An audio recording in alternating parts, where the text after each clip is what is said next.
ಲೋಕಸಭಾ ಅಧಿವೇಶನ ನಡೀತಾ ಇದೆ. ಮೋದಿ ಸರ್ಕಾರದ ಬಹುನಿರೀಕ್ಷಿತ ಮಸೂದೆ ಮಂಡನೆ ಆಯಿತು ಇವತ್ತು. ಒನ್ ನೇಷನ್ ಒನ್ ಎಲೆಕ್ಷನ್, ಒಂದು ರಾಷ್ಟ್ರ ಒಂದು ಚುನಾವಣೆ. ಈಗಾಗಲೇ ಇದರ ಹಿನ್ನೆಲೆ ಗೊತ್ತು. ಮಾಜಿ ರಾಷ್ಟ್ರಪತಿ ರಾಮನಾಥ್ ಕೋವಿಂದರ ನೇತೃತ್ವದಲ್ಲಿ ಒಂದು ಸಮಿತಿ ರಚಿಸಲಾಗಿತ್ತು. ಸಮಿತಿಯಲ್ಲಿ ಬಹಳ ಎಮಿನೆಂಟ್ ಪರ್ಸ್ನಾಲಿಟಿಗಳಿದ್ದರು. ಒಂದು ರಿಪೋರ್ಟ್ ಕೊಡಬೇಕು ನೀವು ಅಂತ ಹೇಳಿದ್ರು. ಎಲ್ಲ ಸ್ಟೇಕ್ ಹೋಲ್ಡರ್ಸ್ ಅಭಿಪ್ರಾಯವನ್ನು ಸೇರಿಸಿ ಒಂದು ರಿಪೋರ್ಟ್ ಕೊಡಬೇಕು ಅಂತ 18,000 ಪುಟಗಳ ವರದಿಯನ್ನು ರಾಮನಾಥ್ ಕೋವಿಂದರ ಕಮಿಟಿ ರಾಷ್ಟ್ರಪತಿಗಳಿಗೆ ಕೊಟ್ಟಿದೆ. ಆ ಕಮಿಟಿಯ ಶಿಫಾರಸ್ಸಿನ ಆಧಾರದ ಮೇಲೆ ಒಂದು ಮಸೂದೆಯನ್ನು, ಕರಡನ್ನು ರೆಡಿ ಮಾಡಿದ್ರು. ಕ್ಯಾಬಿನೆಟ್ ಅದನ್ನು ಒಪ್ಕೊಂಡಿದೆ. ಇವತ್ತು ಪ್ರೆಸೆಂಟ್ ಮಾಡಿದ್ರು.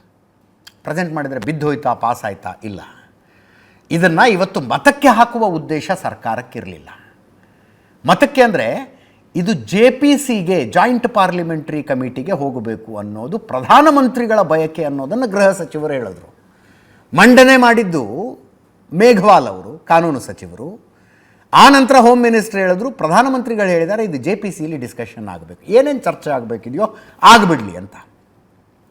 ಎರಡು, ಒಂದು ವಕ್ಫ್ ಕಾನೂನಿನ ತಿದ್ದುಪಡಿ JPCಲಿದೆ. ಜಗದಂಬಿಕಾ ಪಾಲ್ ನೇತೃತ್ವದಲ್ಲಿ ಜಂಟಿ ಸದನ ಸಮಿತಿ ರಚನೆಯಾಗಿದೆ.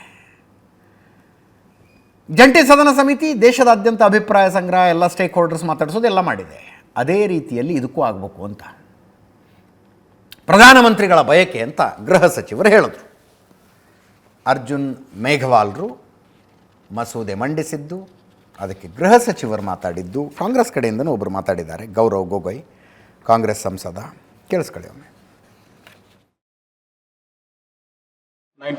Thank you, Honorable Speaker, sir. With your permission,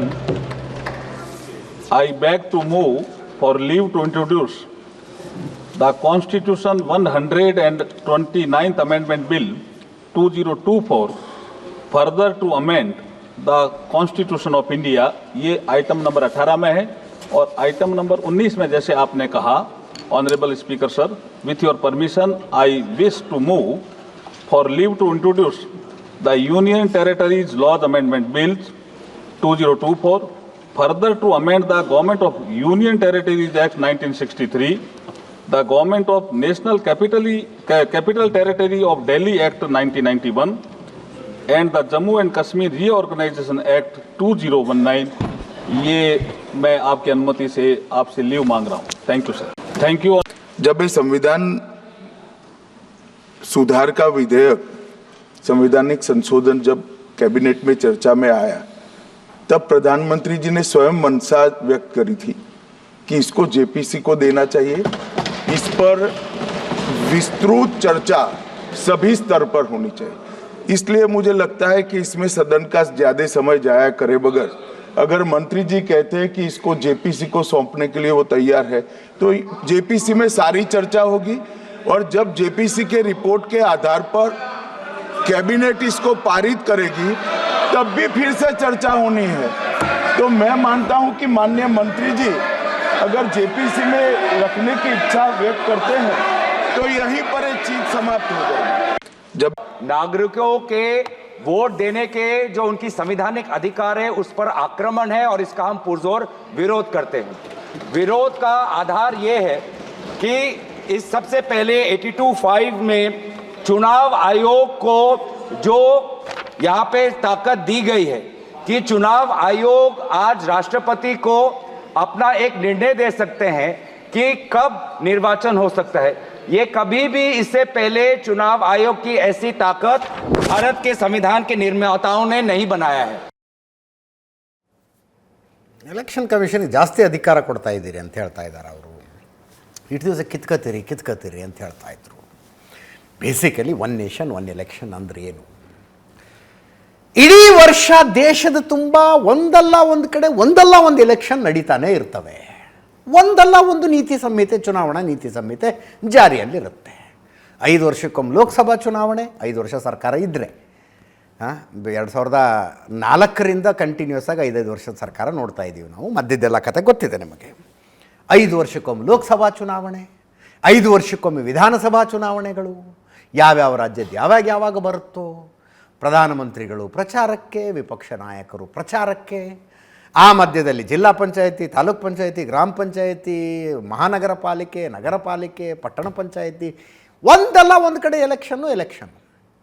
ಈ ತಿದ್ದುಪಡಿ ಹೇಳೋದು 6 ತಿಂಗಳು ಟೈಮ್ ಇಟ್ಕೊಳ್ಳೋಣ, ಯಾವ್ಯಾವ ಎಲೆಕ್ಷನ್ ಇದಾವೋ ಒಂದು ಸಲ ಮಾಡಿ ಮುಗಿಸ್ಬಿಡೋದು 5 ವರ್ಷಕ್ಕೊಮ್ಮೆ.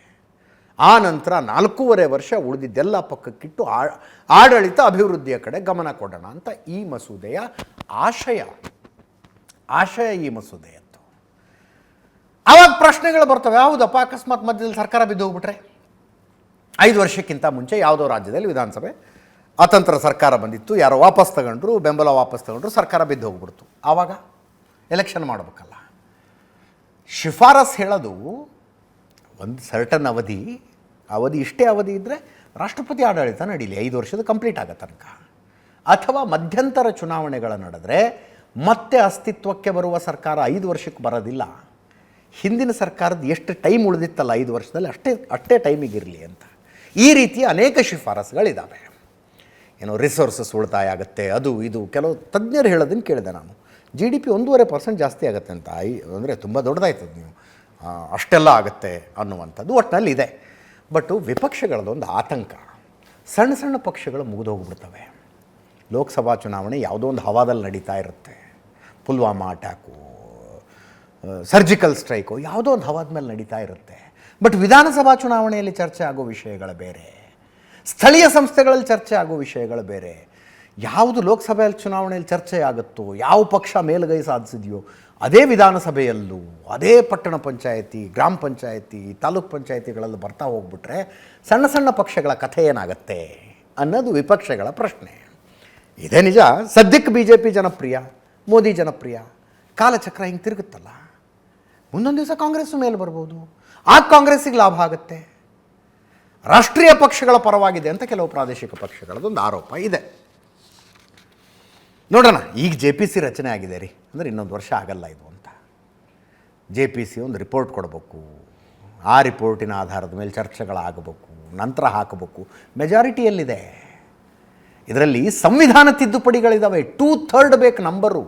ಪ್ರತಿ ಲೋಕಸಭೆಯಲ್ಲಿರೋ 3 ಸಂಸದರ ಪೈಕಿ 2 ಸಂಸದರು ಇದರ ಪರವಾಗಿ ನಿಂತ್ಕೋಬೇಕು. ನೀವು ಲೆಕ್ಕ ಹಾಕಿದ್ರೆ 60 ಸಂಸದರ ಕೊರತೆ ಇದೆ NDAಗೆ ಇದನ್ನು ಪಾಸ್ ಮಾಡೋದಕ್ಕೆ ಲೋಕಸಭೆಯಲ್ಲಿ. ರಾಜ್ಯಸಭೆಯಲ್ಲಿ ಒಂದು 35-40 ರಾಜ್ಯಸಭಾ ಸದಸ್ಯರ ಕೊರತೆ ಆಗುತ್ತೆ. ಏನು ಲೆಕ್ಕಾಚಾರ ಹಾಕಿದಾರೋ ಗೊತ್ತಿಲ್ಲಪ್ಪ. JPC ಮಾಡಿ ಚರ್ಚೆ ಮಾಡಿ ವಿಪಕ್ಷಗಳವ್ರನ್ನು ಕನ್ವಿನ್ಸ್ ಮಾಡ್ಬೋದು ಅನ್ನೋ ಲೆಕ್ಕಾಚಾರದಲ್ಲಿ ಇದನ್ನ ತರೋದಕ್ಕೆ ಹೊರಟಿದ್ದಾರೋ ಏನೋ. ನಂಬರ್ಗಳನ್ನು ನೋಡ್ತಾ ಇದ್ದೀರಿ ನೀವು, 2/3 ಬೇಕು.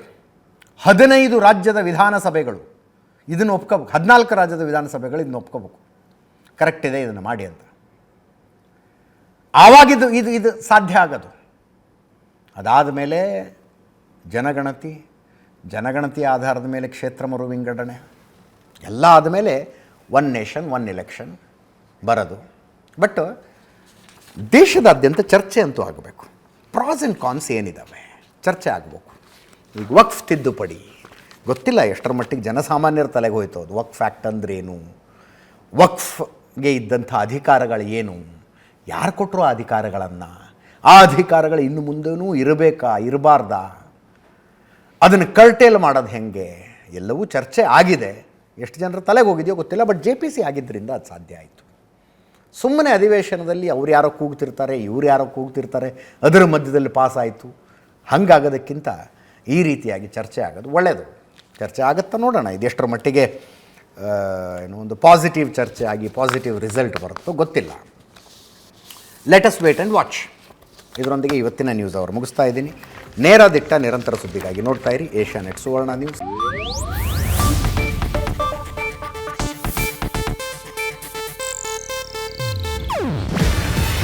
ಇದು ಏಷ್ಯಾನೆಟ್ ನ್ಯೂಸ್ ನೆಟ್ವರ್ಕ್ ಪ್ರಸ್ತುತಿ.